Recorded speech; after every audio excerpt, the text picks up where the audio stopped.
Sakay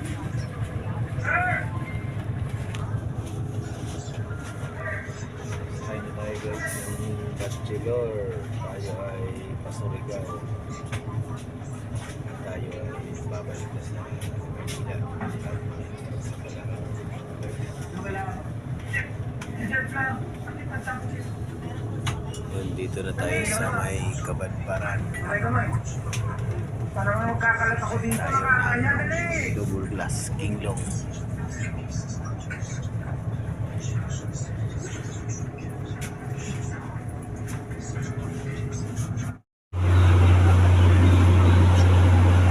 Sa Lipata na kami. At tayo ay nakasakay sa Electro Shuttle.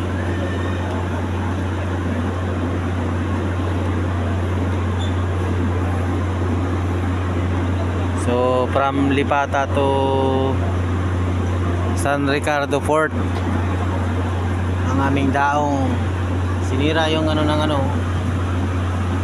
port ng Lipata. Ayusin.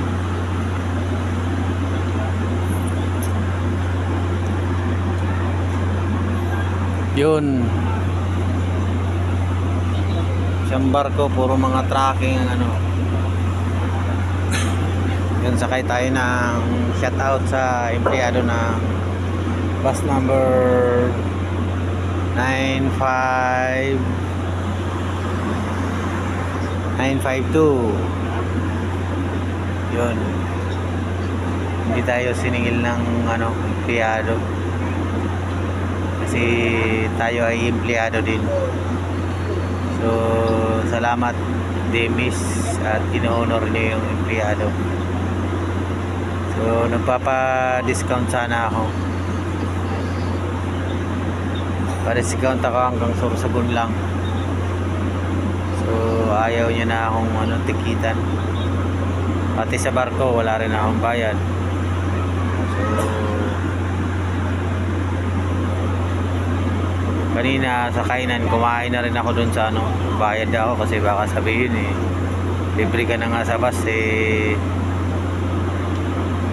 papalibre ka pa sa pagkain. Yun mga guys, tayo ay nandito na sa port ng Lipata. Alas 6 ang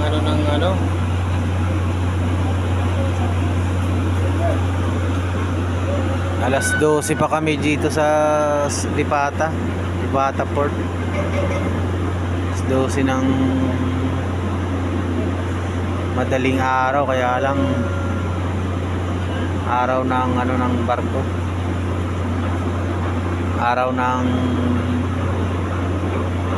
daong, kaya yun maliwanag na kami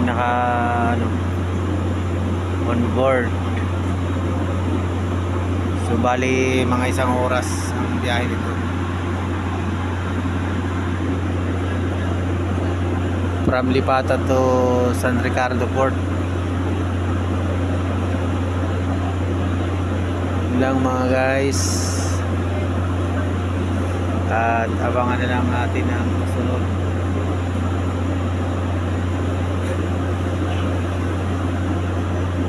Ayan si Badio.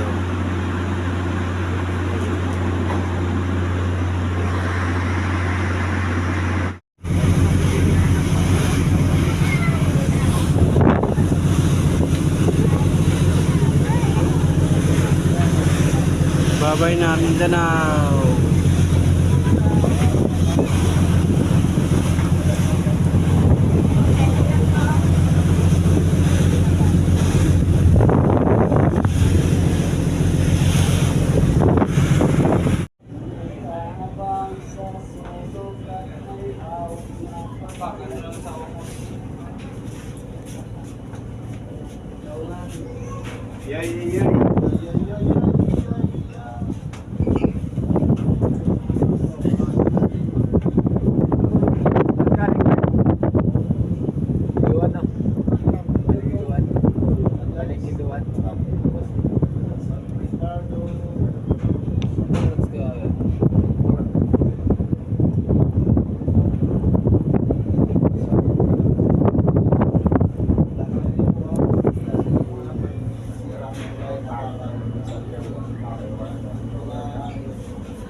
Ricardo Port na tayo.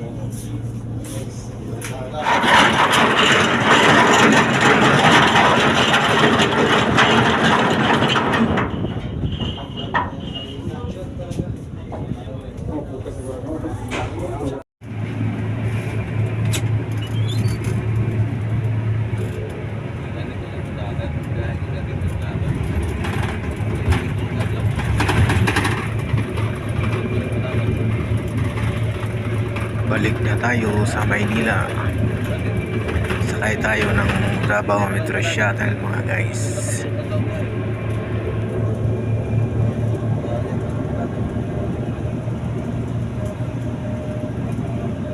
So nasiraan yung